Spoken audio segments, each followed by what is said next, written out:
ব্রহ্মা, যিনি বিশ্ব ব্রহ্মাণ্ডের সৃষ্টিকর্তা এবং ত্রিমূর্তির অন্যতম, তার পুত্র মারিচ, তিনি সপ্ত ঋষিরও অন্যতম। মারিচের পুত্র হলেন কাশ্যপ, যা হিন্দু ধর্মে অনেকেই বলে থাকে যে আমার কাশ্যপ গোত্র। এইভাবে বংশলতিকা এগোতে এগোতে আসেন ইক্ষ্বাকু। এই ইক্ষ্বাকু সূর্য বংশের প্রতিষ্ঠাতা। জানা যায় যে প্রভু রামচন্দ্র, মহাবীর জৈন এবং গৌতম বুদ্ধ সূর্যবংশীয় রাজা ছিলেন। তারপর বংশলতিকা এগোতে এগোতে আমরা জানতে পারি মান্ধাতার কথা। এই মান্ধাতা ছিলেন পরশুরামের সমসাময়িক।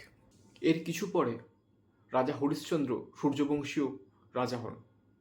মার্কেন্ডীয় পুরাণে আমরা জানতে পারি রাজা হরিশ্চন্দ্র কিভাবে নিজের রাজ্য ত্যাগ করেছিলেন এবং রাজা থেকে দাসে পরিণত হন। ভগীরথ কিংবদন্তি অনুসারে তিনি গঙ্গাকে ধারণ করেছিলেন এবং গঙ্গা যাতে মর্তে বিচরণ করতে পারেন সেই ব্যবস্থা করেছিলেন। তিনিও ছিলেন সূর্যবংশীয় রাজা। ঠিক এই সূর্যবংশেই জন্মগ্রহণ করেন প্রভু শ্রীরামচন্দ্র।